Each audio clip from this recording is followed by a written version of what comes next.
todos, bienvenidos a un miércoles más de Océanos con PRI. El día de hoy nos acompaña Yair González, especialista en desarrollo ambiental en Grupo Promesa, el cual nos hablará de océanos plastificados.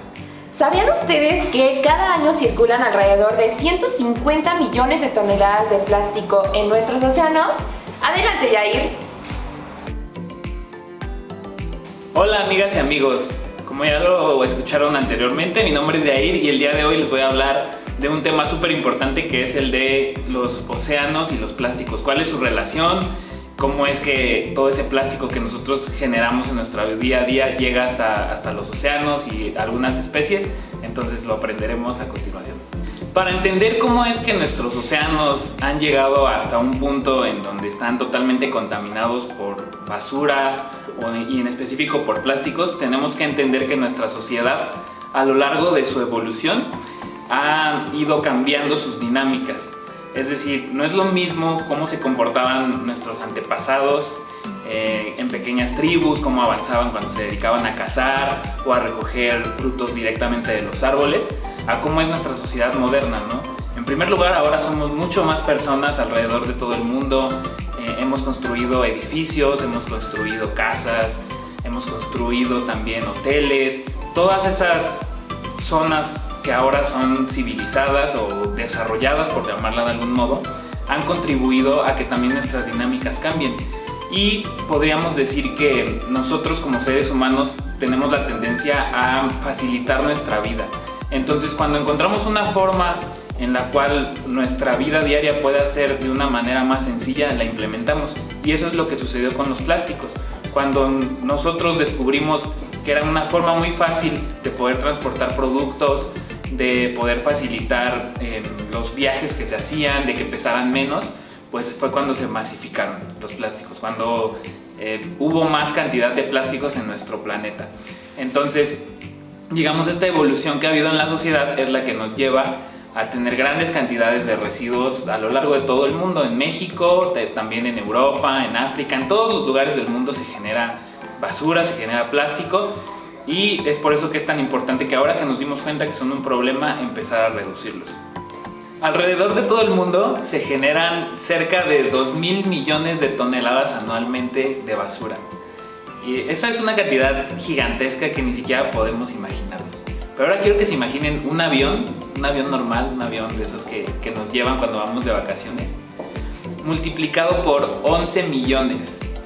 Eso sería el equivalente en el peso de basura que se genera en el mundo. Imagínense, anualmente se genera el equivalente al peso de más de 11 millones de aviones alrededor del mundo.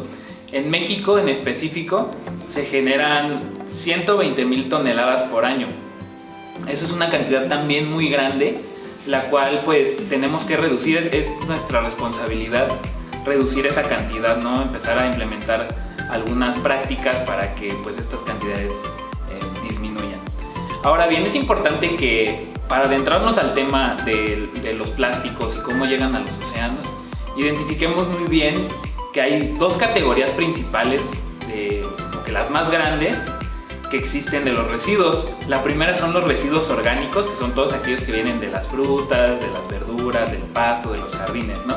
Y la otra categoría son los residuos inorgánicos, en donde entran todos aquellos materiales como el PET o el plástico, en general todos los plásticos, los metales, cualquier tipo de papel, ya sea cartón, hojas, etc. Y son importantes de identificar estas dos categorías porque los residuos orgánicos son degradados o son devorados por seres vivos, particularmente por bacterias, hongos y todos los otros microorganismos. Y los residuos inorgánicos no se degradan de esa manera. Entonces es cuando recurrimos a procesos como el reciclaje o para utilizarlos de alguna otra manera porque no pueden reincorporarse a nuestro medio ambiente de manera natural. Entonces es ahí donde podemos hacer como una pausa para pensar que obviamente si nosotros utilizamos una botella de plástico que ya sabemos que no se puede reincorporar al ambiente, se va a quedar ahí por muchísimos años, ¿no? Cientos de años. Se calcula que el plástico tarda en degradarse 400 años, imagínense, o sea, ni siquiera vamos a estar aquí para cuando se degrade una botella que yo consumí y que no voy a llevar a reciclar. Entonces, Es por eso que es importante identificar esas dos categorías para después entender cómo es que llegan a los océanos. Se calcula que cerca de 13 millones de toneladas de plásticos llegan cada año a los océanos. Y ustedes se preguntarán, ¿cómo es que llega el plástico a los mares y están muy lejos de las ciudades, muy lejos de donde se producen y de donde se desechan?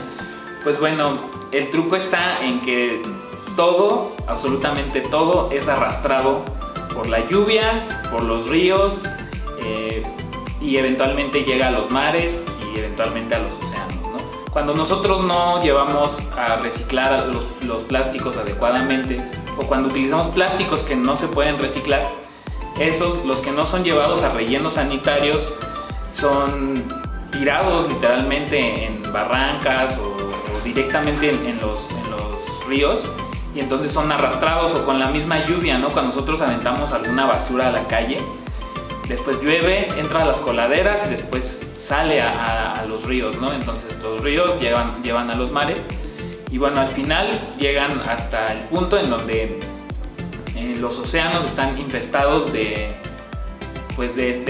esta basura, de estos contaminantes. Una vez que los plásticos llegan a los océanos, pues se quedan ahí, como yo les decía, no pueden degradarse porque no hay ningún ser vivo que sea capaz de comérselos, ¿no? de reintegrarlos al medio ambiente.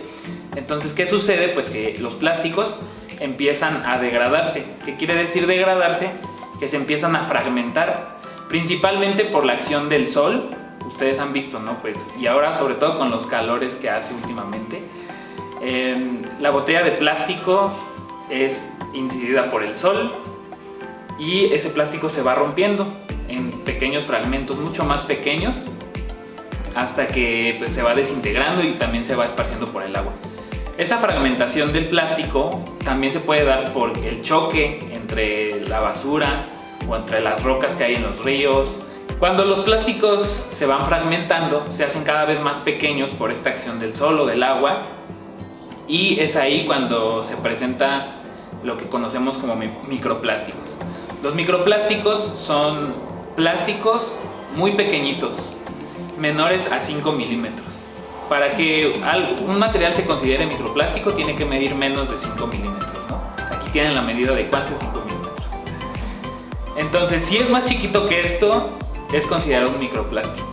Cuando los microplásticos se encuentran en el agua, gran cantidad de ellos baja, ¿no? Llega hasta el fondo marino y se ha creado ahora, los científicos nos dicen que hay ahora una capa de plásticos que se está formando alrededor de todo el planeta, específicamente en los océanos, la cual después de muchos años pues va a ser como una nueva capa geológica. Entonces, como si fuera suelo, imagínense, pero todo de plástico. Y gran cantidad de otros plásticos se queda flotando en el agua.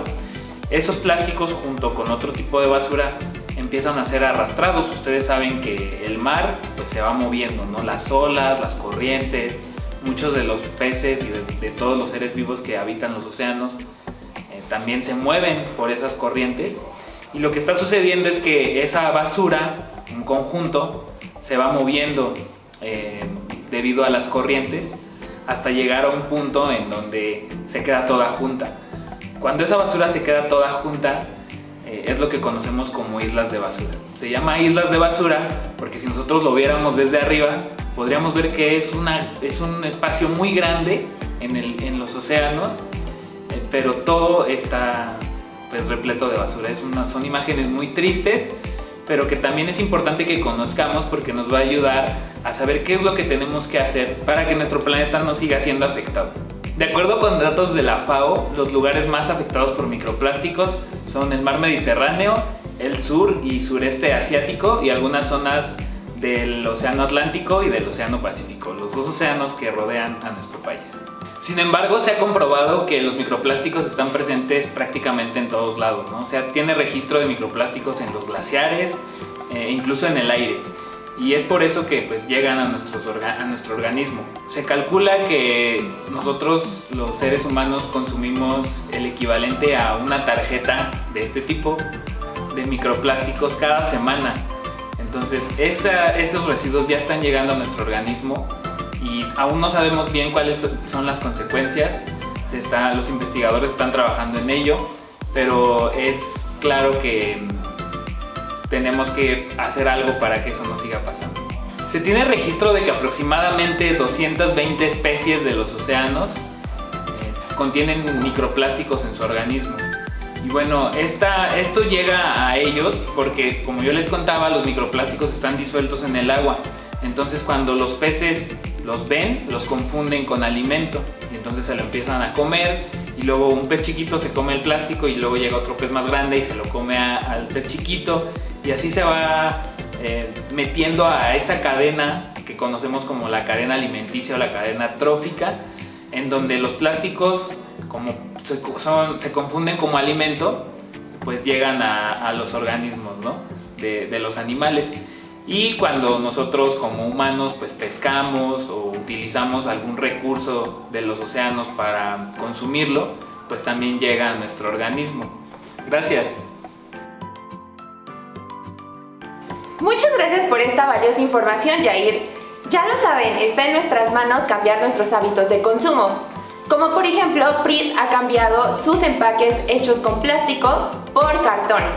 Nos vemos en otro miércoles más de Océanos con Prit. Bye.